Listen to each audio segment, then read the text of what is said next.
You're listening to The Authenticity Show, where you get to eavesdrop on great conversations about health, creativity, and the quest for excellence. Your hosts are Carlos Casados and Satch Purcell.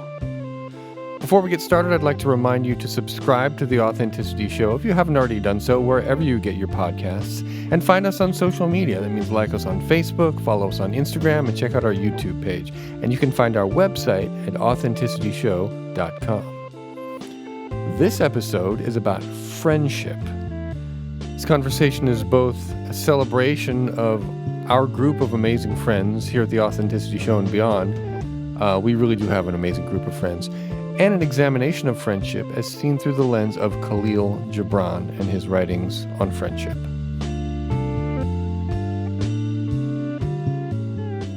This idea of yin and yang and understanding the ego and understanding the self really truly can be reflected in our closest friendships. For sure. Yeah. And I think if you want to know who you are from like sort of an outside perspective, look at your closest friends. Look at the people that you believe are your, best friends. And that'll give you an idea about your own ego. It'll give you an idea about what you're here for, and why you're doing what you're doing in this world, And you and I are very aware that we have an amazing circle of friends. It's incredible. Like the friendships we have in our circle are truly epic. Yes, they are. Totally, truly epic. In my opinion, yeah. My greatest gift. Yes, yeah. Greater than anything I have, greater than my interests, greater than any talent I may have, any intelligence I may have. Honestly, my friends are my greatest gift. I feel the same way. And I think I just kind of want to bring this up because I couldn't imagine not having all you guys as my friends. Me either. Could not imagine it. Nope. I don't know what I'd be doing on Earth. Nope. If I didn't have that. Fuck no. And yet I also look around and I see people that have friends. But I don't see very many people that have this kind of bond that us circle of brothers have. I don't either. And I think that in a lot of ways, I feel like others are so missing out in life by not having that. It's so special. It's been so incredible in my life that I want everybody to have that. Yeah. And just like we're born and we have a vague sense of self, and then we come out like we started this conversation with, right? A baby is born, and is cold and screaming and understands mommy and daddy, and there's warmth and love and all of that, right? Then outside of the family, we have to recreate it again, right? And create another family of friends. And I feel that a lot of people, like when we're young, like elementary school level, our friends have tremendous meaning to us at that age. And then we outgrow it. Yeah. And I think it's worth examining this idea of ego and self. How it is, because we started this conversation by talking about how important it is. We need ego. We have to have it, right? It's a tool. It's like having teeth or thumbs, right? It's a tool that we need to use. Super important. We go through a stage in elementary school, like around age 7 to 12, around that time, when kids suddenly start to have their first best friend. Yeah. Or they have conversations about, you can be my friend, but he's my best friend, but you could be my other best friend. Right. And they have these kinds of conversations. And they're practicing, right? Because when you're everything that we do in childhood is practicing for life. Why does a baby bang pots and pans? They're practicing the development of sensory motor skills that they're going to need for life. Having an effect on the world. Right. And developing... Why do cats push things off shelves? Exactly. Why do they do that, right? Besides to annoy daddy, right? when kids are going through the stage where they have friends and their friends mean a lot to them, that's also practicing for life. And I find that too many adults let that go, and they don't create deep, deep friendship bonds. And I think that is a required part of our evolution as a human, is to go outside mom and dad and the immediate family, and to not just create your own family, find a wife and run off and have kids. There's that too, right? But you know, like in the Bible, be fruitful and multiply. Multiply what? You know, multiply family, multiply connections, you know, and that's part of our exponential growth. So there are a lot of people out there that say that they don't feel like they really have friends, or they have friends, but maybe they see them once or twice a year, you know. If we were to write a manual for how to select, create, and nurture amazing friendships, I wonder what some of those chapters would be. Yeah, I wonder too. Yeah, I wonder what some of those topics would be in that book. Like, you know, you are one of those people that has always, you've been like a hub that brings people together. You've always had that effect. A lot of my best friends, I know them through you, right? Some of the friends in our circle you know from me, right? But most of them came from you, right? What is that about you? Where does that come from? I wonder about that sometimes. How have you created all these amazing friendships around you and taken yin and yang farther? You know, it's hard to reverse engineer myself. I'm sure there is a way to do it. All I know is, you know, from the level of value, I value my friends a lot. And because that's so high up in my values, it does change my behavior, you know, because there is very little I wouldn't do for a friend. My true friends, you know, it's worth it to me. It's worth risking, danger even, you know. It's worth being uncomfortable and dealing with difficult things. Because when you value something, it means that, you know, you're placing it high up on the things that you are willing to sacrifice for. And it's also high up on the list of things that you're willing to spend your time on. These are, you know, things that you are evaluating as more important than other things. And that's all in your heart. You know, that value is in your heart. So I think in my heart I hold the value of my friendships very highly. And as a result, the thinking behind it is that it's permanent. You know, my thought is only that my friendships are here until my last breath, and maybe beyond that, I don't know. But just for sure, the kind of love that I feel is not something that I think will change. It's not a whimsical thing. I feel it all the time.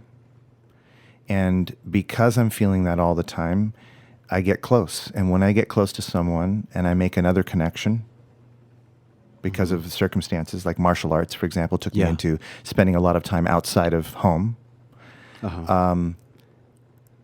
When I meet quality in those different environments, my first instinct is to share the wealth. Yeah, right. So I think, this person's so amazing, and I think you're so amazing. I can't help but want to see and feel the joy of connecting you with this other person so that maybe you'll get something similar that I got out of it. Sure. And so what does that result in? Friends connecting with friends. Yeah. And because you guys all get along so well, it may be an indicator that my sense of what a quality friend is translatable. That different personalities can have and possess those qualities. and still be really, really good friends. And that the test in the pudding, or the proof in the pudding, right? The test was that you guys gravitated towards each other and found each other of great value too. Yeah. And it's been years and years of that. Therefore, there must have been something inherently that we all agree, consciously or unconsciously, equals quality. Yeah. Quality friendships. Right. Yeah.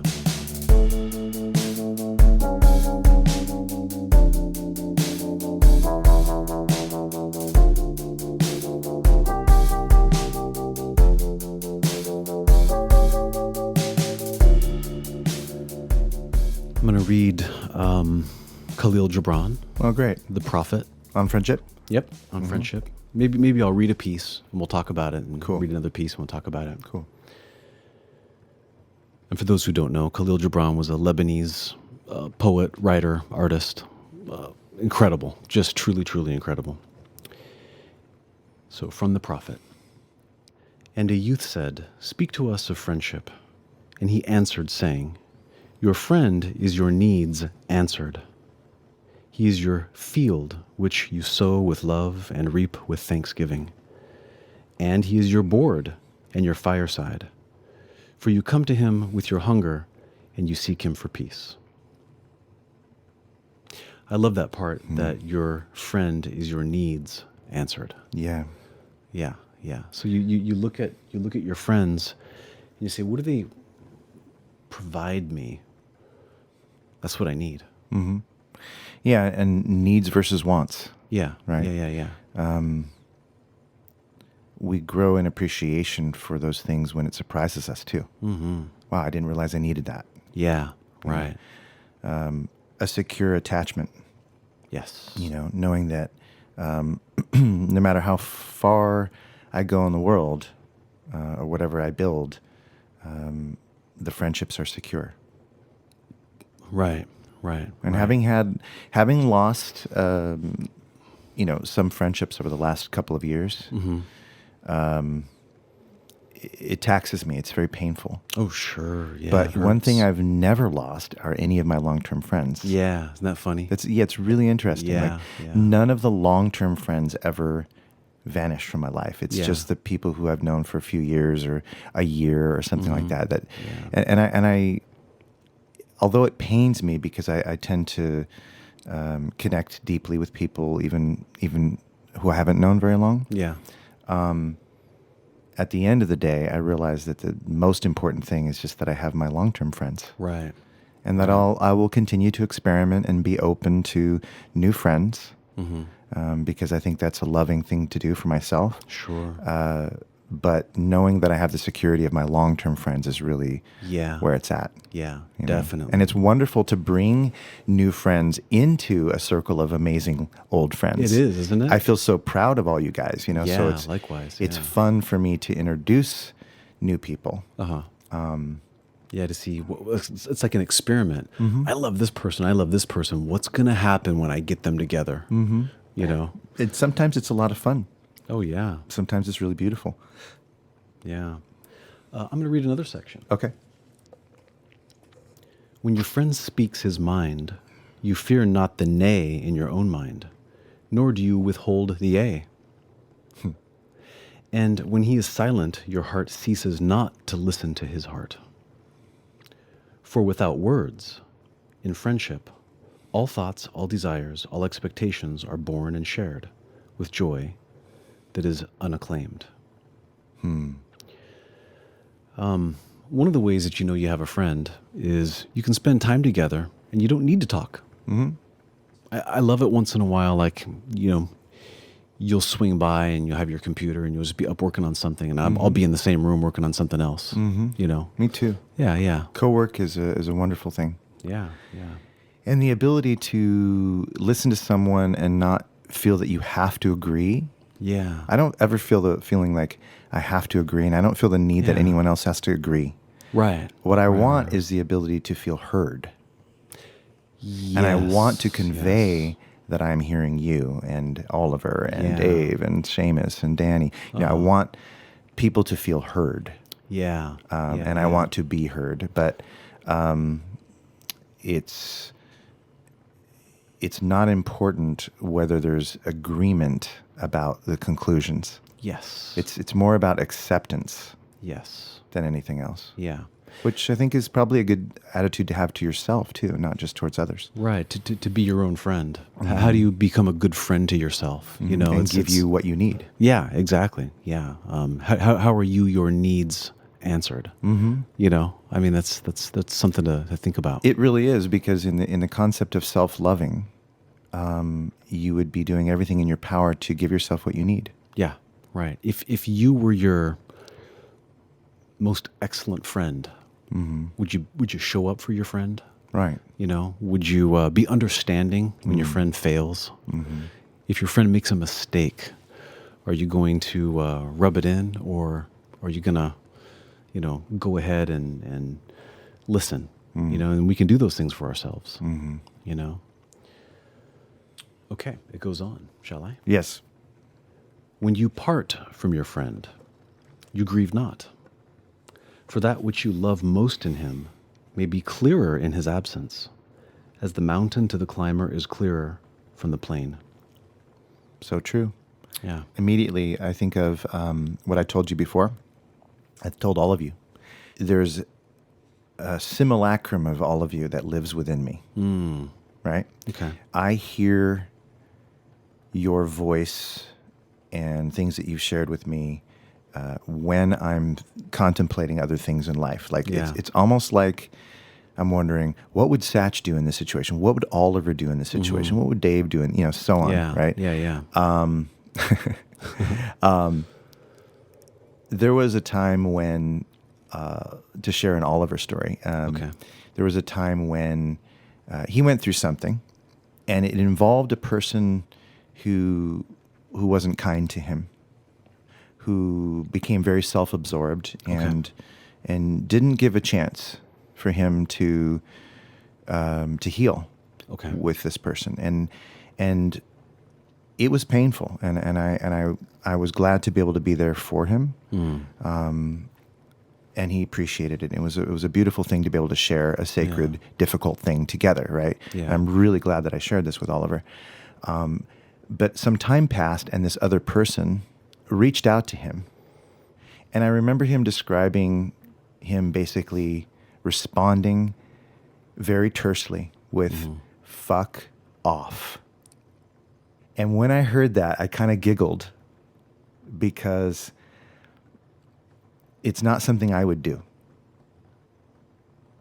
But there was something that I really admired about it, which was that he had enough self-respect to say, that's not for me.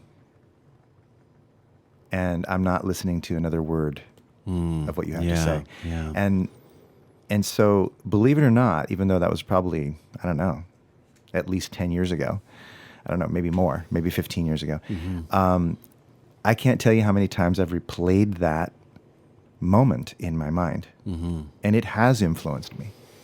I'm not Oliver, but that moment has been embedded inside of my consciousness, and it has replayed at times when I needed to feel a certain kind of strength inside to be able to cut off somebody who was not good for me.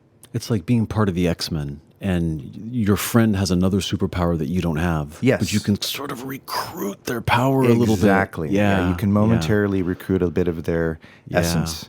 And so, you know, it's simple things like that. That can make a huge difference. Yeah, for sure. And they change the course of your life. They change the course of your life, and they bolster you against the things that can come up. Because you know, life is about readying yourself for what comes up, right? I mean, you have a lot of responding to the environment, and one of those things is that we can get betrayed, we can be harmed by people, we can be attacked by people. There are needs that we need to have. We need to coordinate things. So when you have a good base of friends, and what I like about our friends group is that all of you are so unique. None of you, would I say, are typical. You're all sort of atypical. All of you. Proudly so. You're all atypical for our environment that we live in. And all of you have a strong sense of self. Every one of you.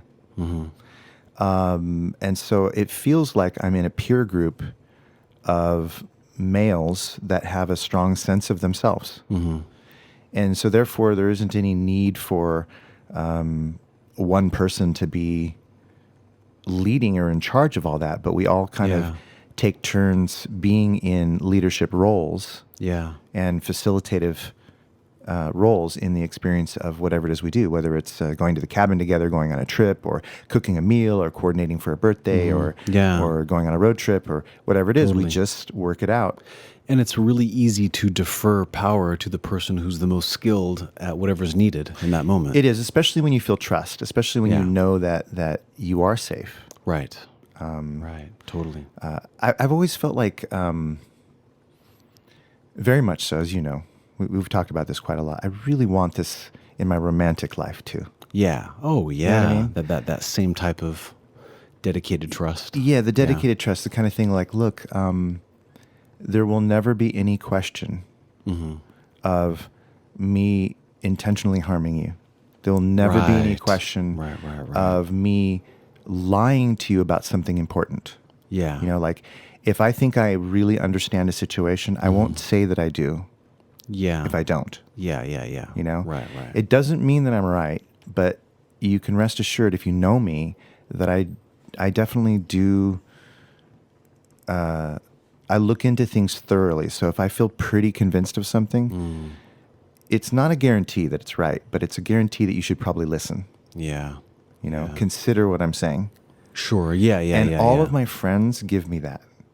Right. And I give my friends that too. Yeah, you do. Absolutely. Anytime one of my friends says something that's very adamant, even if I don't agree right away, I listen. Yeah, and you consider it. And I consider it. Even like a month later, I'm still playing that conversation in my mind. Take it back home and think I take it with me, even if I don't. Even if I come up with an objection, like, hey, you know, here's why I think what I think. It doesn't mean I've excluded your opinion. It means I'm not quite sold on it yet, but I'm still going to digest it because I value it that much. Yeah. I value it that much, and I would love to have this in a romantic relationship too. Yeah. To share that kind of, you know, wisdom that she has and the wisdom that I have, and this sort of sense that we are on the same team no matter what, no matter what our moods are, you know, we can take it to the bank that, you know, 100% we are behind each other. I want that. I do. And I sometimes think that the model of my friends is the best thing I can do, barring actually having that, right? Yeah. That I can at least have some measuring stick. Yeah, of unconditional love. Of unconditional love. And that's important. Yeah, definitely. I've had people tell me they don't know that there is such a thing as unconditional love, and I'm sorry, but I know there is. Oh, yeah. I feel it. Me too. All the time. It doesn't matter all the time. What's going on. That love is not in jeopardy. Right. And it doesn't matter if it's inconvenient. Right. You know, when we studied meditation, Vipassana, Goenka, right? S.N. Goenka, who's our audio-visual, you know, teacher, said, when you're angry, you become the first victim of your anger because you are having to now tolerate an angry mind. Yeah. And when you love another person, now I'm just taking it farther now. I'm just saying, this is me speaking now. When you love another person, especially if you love that person unconditionally, right? And I would say that all love is unconditional because if it's conditional, then it's not really love. If you love somebody unconditionally, then you are the first beneficiary of that love because you are now a source of love, right? How could a light bulb not be an actual source of light? Right. So if you're radiating love towards somebody, you're the light bulb. Yes. Right? So you are filling yourself with love when you give it to that person, right?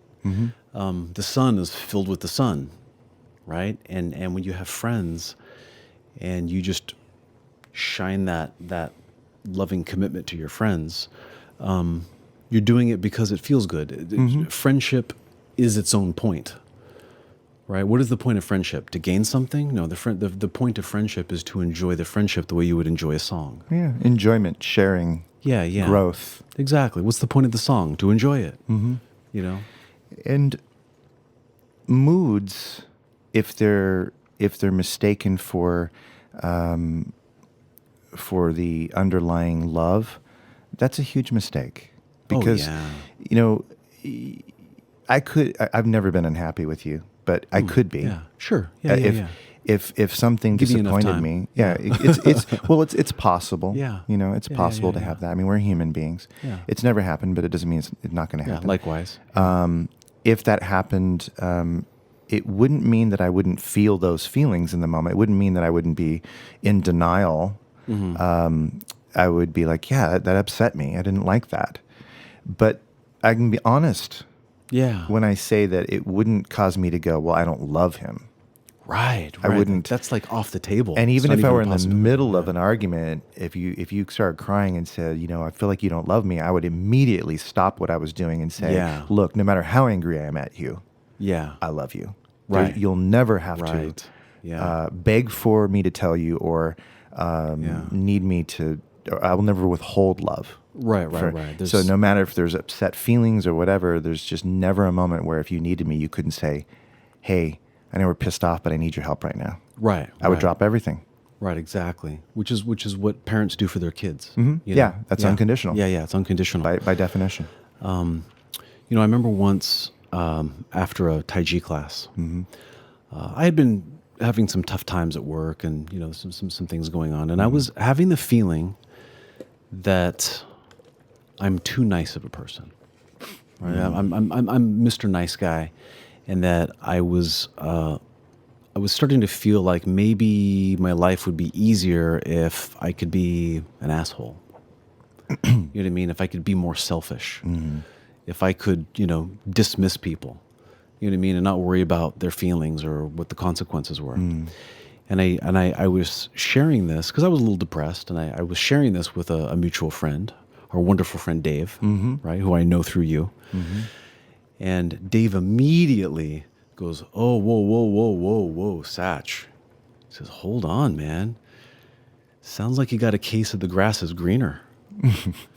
He goes, brother, he said, you are one of the nicest, kindest, most loving people I know. That's for sure. He said, you already are where so many other people are trying to get to. He said, don't cross back over the other way. Like that would be just a tragedy. Yep. And I didn't see that. I was like he's telling me this. I'm like, oh my God, he totally blindsided me with his words. I was like, oh, how could, like, gee, I was about to let go of the things that he loves in me. You know what I mean? And he stopped me. Wake up call. Yeah, it was a total wake up call. True friends. And he called me out on it, but did it in such a kind, loving, humorous way. You know what I mean? I'm like, oh my God, wow, what a great moment in my life that happened, you know? That's so true. I love that. Yeah. One time, probably over the last 2 years, I don't know exactly when this was, but Oliver said to me, you're one of the most resilient people I know. Oh, yeah. And it hadn't sunk in until he said it. Yeah. Because the way I was perceiving myself is that I'm all over the place, that my emotions are so tender all the time, and I feel raw, and I've been through so much, and traumatic experiences, and I feel a little bit like, well, awkward and uncomfortable, and like I'm failing sometimes. You know, they have these moments where I'm not feeling good about myself. Sure. And I do feel that I cry a lot, you know, I feel feelings a lot.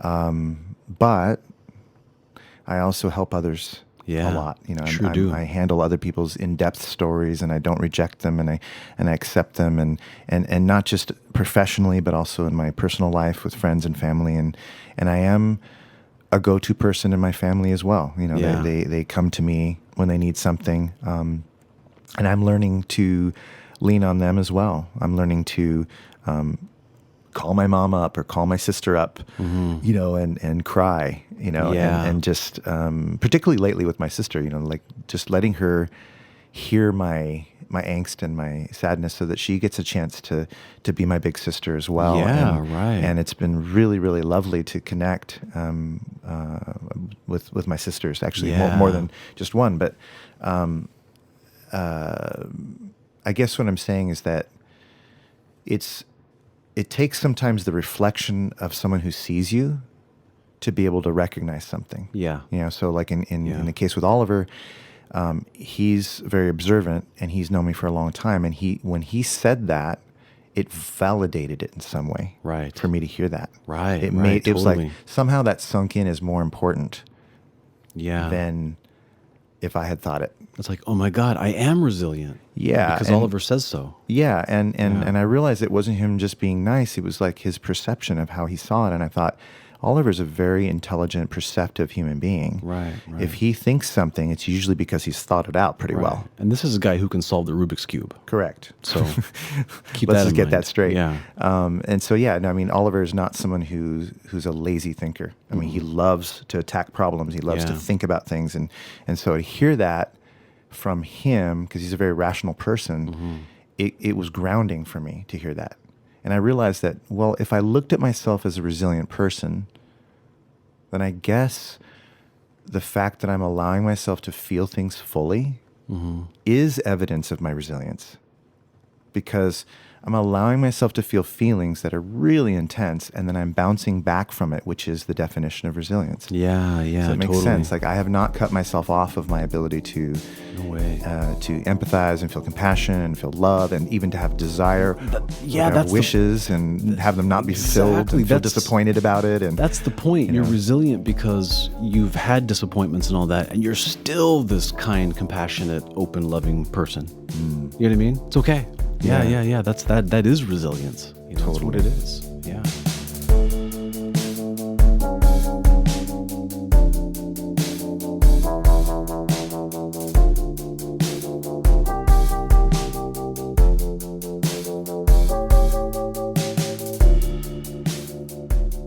All right, I'm going to read on. Khalil Gibran. And let there be no purpose in friendship save the deepening of the spirit. For love that seeks aught but the disclosure of its own mystery is not love, but a net cast forth, and only the unprofitable is caught. I love it. You know, I love that piece, because he's basically saying that the friendship is the treasure, not a side benefit that you're seeking from it. yes, if it's a networking event, Yes, exactly. Yeah, then yeah, you focus on how you can network with someone to get some kind of gain. Right. If your friendships are transactional in nature, Yes, that's a networking kind of situation. But Totally. when it's true friendship, yeah, you discover its value through having the friendship. yeah, As the friendship unfolds, it reveals itself. yeah. And of course, there will be utilitarian things that come from it. Naturally, yeah. But that's just about appreciating that someone has a genius right. that you could also use in your life. That's just the wonderful side effect of is. the friendship itself. But it all comes out of the fun and the connection and the shared moments. Yeah, definitely. I'm going to read on. Yeah. And let your best be for your friend. If he must know your ebb of your tide, let him know its flood also. For what is your friend, that you should seek him with hours to kill? Seek him always with hours to live. For it is his to fill your need, but not your emptiness. And in the sweetness of friendship, let there be laughter and sharing of pleasures. For in the dew of little things, the heart finds its morning and is refreshed. What stood out to me so much about that is filling your need, but not your emptiness. Yes. I love that. Me too. Yeah, that's quite a lesson right there. It is. Fill your need, not your emptiness. It's not clinging. You know, it's abundant thinking and an abundant experience rather than a lack of mindset. You know, if I'm feeling empty, I can come to you. Yeah, for Seamus, sure. Dave, Oliver. Absolutely. And they'd always be there for me, Mhm. right? But because I'm coming to you because I want to live, hours to live, not hours to kill, you know? And, it's a real privilege to be able to be there for a friend. Like sometimes, and I'm famous for this. I might think that if I have a problem and I share it with my buddies, that it's like, oh boy, I'm going to have to be there for Satch again. You know what I mean? Kind of a thing. And it's like, it's good for me to remember that it can be a privilege for a friend to help a friend. Yes, it is. That's important. And I feel like it's a privilege to help a friend. I agree. So It's a huge privilege. They don't show that to everyone. No, definitely not. There's kind of an envisioning process that I don't know where I got it exactly. It may have just evolved from NLP training.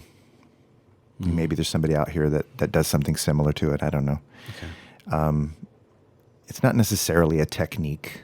Okay. But it's a way of working on experiencing self-love. Okay. And it's pretty cool. Yeah, this sounds great. All right, Yeah. let's talk Maybe about I could explain it to you and you could explore it and tell me what your experience of it yeah. is. Should I kind of close my eyes or? Sure. Yeah, you Okay. can. All right. Now you have probably a sense that you could love yourself more than you do, yeah? Yeah. Right. And you also have a sense that you do love yourself because otherwise you wouldn't meditate, you wouldn't feed yourself, you wouldn't connect with people who love you. So there's something of self-loving in that. But you also recognize that there are parts of you that talk down to yourself. You chastise yourself when you make mistakes or forget something, right? And those are kind of like self-hating moments. They're not moments of love. They're moments of poison, right? Yes, Okay. definitely. Self-loathing, perhaps. Yeah. And if you had a son or a daughter and you were the one generating all the thoughts for them, would you want them to have the self-loathing moments? No, I wouldn't. No, of course not. So is there somebody, or even more than one person, but a very strong example of someone that you love unconditionally in your life? Yes. Okay. Imagine that they're here with you. And when you say that you love them unconditionally, it means that you love them no matter what, right? Yes. On their bad days, when they're sick, if they were angry and misunderstood you, you still love them, right? Yes. Right. Now that's coming from such a deep place inside of you. Can you identify somewhere in your body where that is? That place from which you love unconditionally? Yeah. It's like this empty vacuum of all potential. Just goes from my chest up into my throat and up into my forehead. Okay, great. But mostly, if it had a root, it's heart center. Okay, great. Connect into that place. Whether you want to do it with your body, touching it, or just even with your mind is fine. Either way.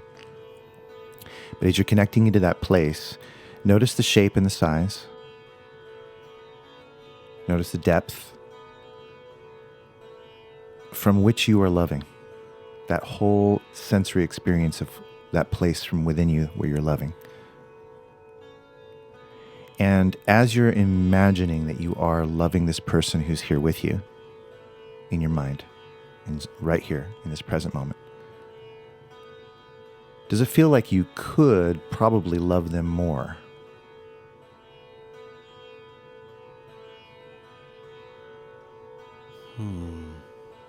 If you allowed yourself to expand your possibilities. Yeah, I feel like I could amplify it. Okay, great. Turn it on stronger. Absolutely. So what if you were loving from not just the place in your chest and your throat, but that area doubled in size? And it expanded into maybe more than that. Maybe it went into every cell of your body so that you're now loving that same person unconditionally, but from more of your body. So you allow the awareness, instead of being just a contracted place, the contracted sense of I, let the contracted sense of I relax and expand and melt and open up and become more of your full awareness. And awareness, of course, is never only in one location. If someone snapped their fingers behind your ears, that's where your awareness would be. And it's not just inside your body, it's in your body, all throughout your body, and it's all around you. So awareness could potentially be non-contracted, totally expanded. And what happens when you can love someone from that expanded place is that you might open up to a whole new kind of experience of loving. Opening up potential to love deeper, farther, stronger. Now, I know that deep inside of you is an intention to have this person benefit from the love you're giving them, yes? Yes. Okay. But how do you make sure they're getting it? So you're loving from within your perspective. Imagine for a moment that you could float out of your perspective and into theirs. And that from within them, you're seeing what they're seeing, hearing what they're hearing, and feeling what they're feeling. And you're detecting that you're being loved by Satch from within them. Now, being humans, they probably are also contracted and maybe not feeling the full depth of your love, right? So if you could, from within them, expand all the areas from which they are feeling the love into all of the other areas which are still learning how to feel the love. As you know these people and as you have a sense of these people or this person, you probably get an unconscious sense of where they might block the love sometimes, where they might not feel worthy, where they might not feel deserving, areas in their body that are contracting. Just using your imagination and your sensory system, expand and open that experience from inside of them so that you can make sure that all that love that Satch is giving is permeating them on every cell, every molecule. And of course, awareness is not just contracted in the body, it's in and through their entire awareness. Therefore, it's going to be outside of their body too, and in their life.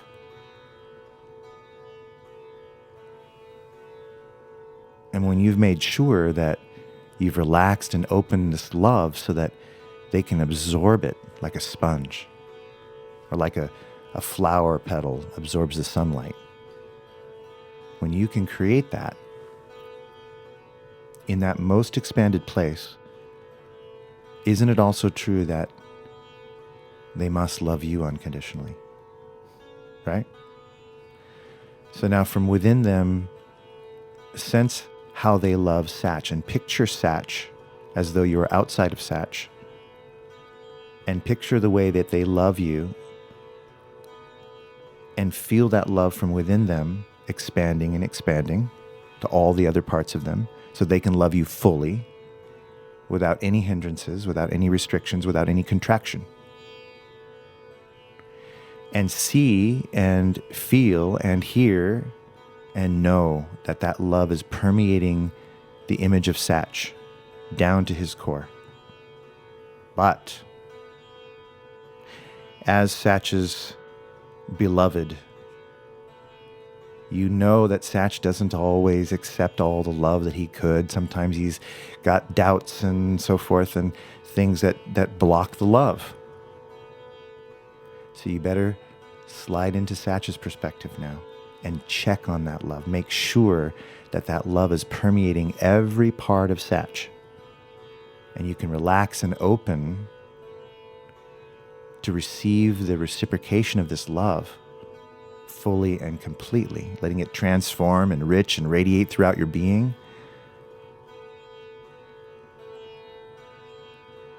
And as you're experiencing this exchange, this beautiful, harmonious exchange, isn't it just a template of what is possible between you and the universe, isn't it just a shining example of the way divine creation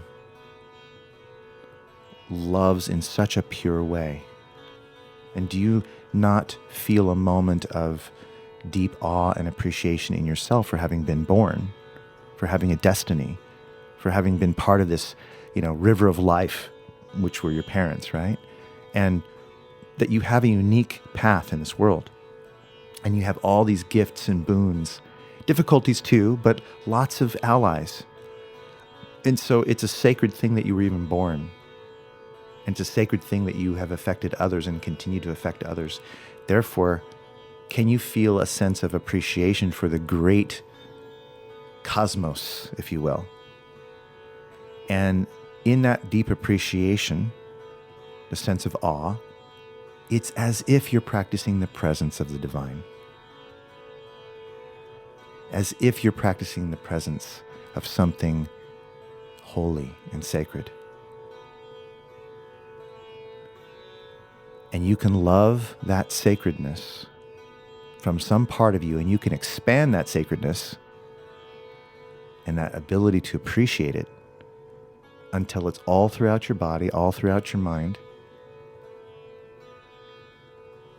But imagine if you were to slip out of that perspective and into the universal perspective for a moment.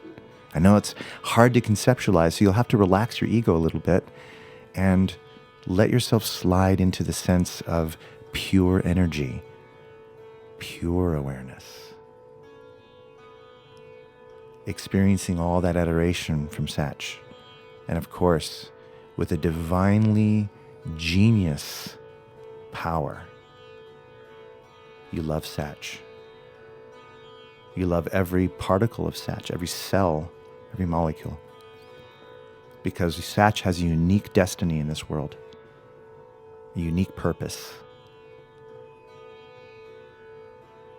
And as you slide back into Satch to make sure that Satch is receiving it and recognizing the sacredness of who he is, there's a fulfillment in this moment. And that is to realize that you are both the generator as well as the receiver of the unconditional love.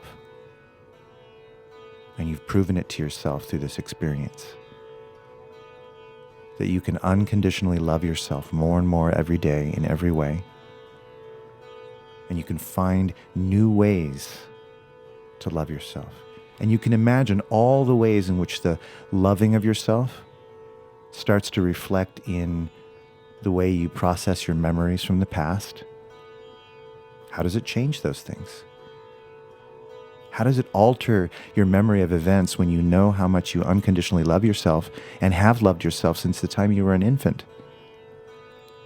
And how would that influence your decisions along the way? How does it change history for you? And as you look into the future, imagine all the ways that this unconditional love and genius appreciation of the self can reflect in the way you decide to do things from here on out. The way you choose to care for yourself, the way you choose to eat, the way you choose to exercise and care for yourself, the way you choose to accept love from others, the way you express love to others, the way you care for your environment around you, your work, everything. Deeply appreciating the capacity to feel unconditional love for yourself.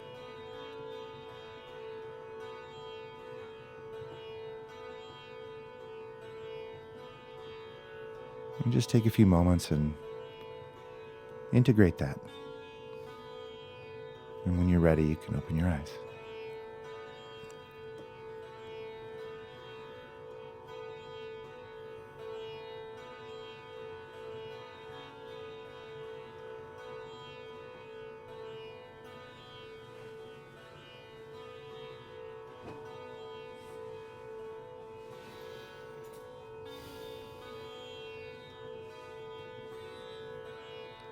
Wow. That was amazing, Carlos.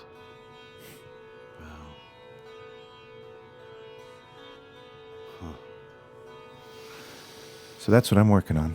Wow. That's That's what you're working on, huh? That's what I'm working on because, Wow. That was amazing.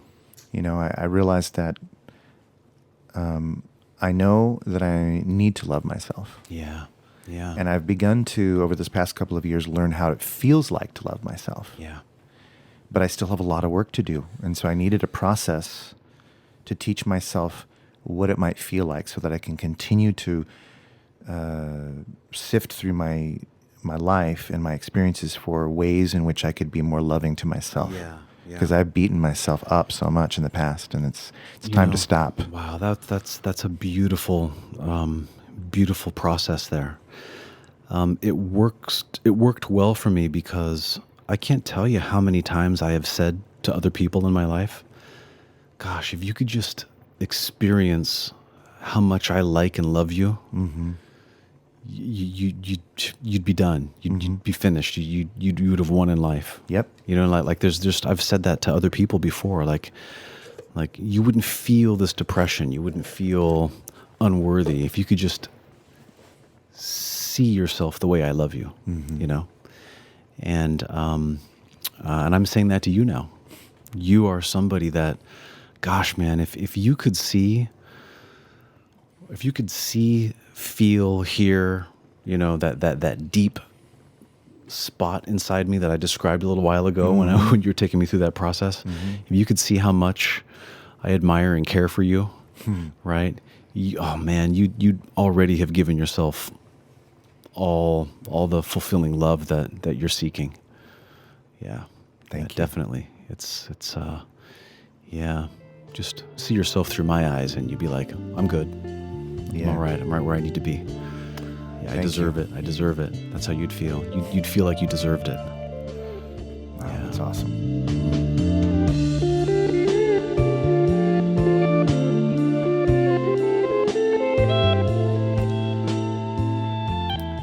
You've been listening to The Authenticity Show with your hosts, Carlos Casados and Satch Purcell. My name is Oliver Althoen. I produce the show. I also wrote our theme song, which you're listening to right now. Please remember to subscribe to The Authenticity Show wherever you get your podcasts and connect with us on social media.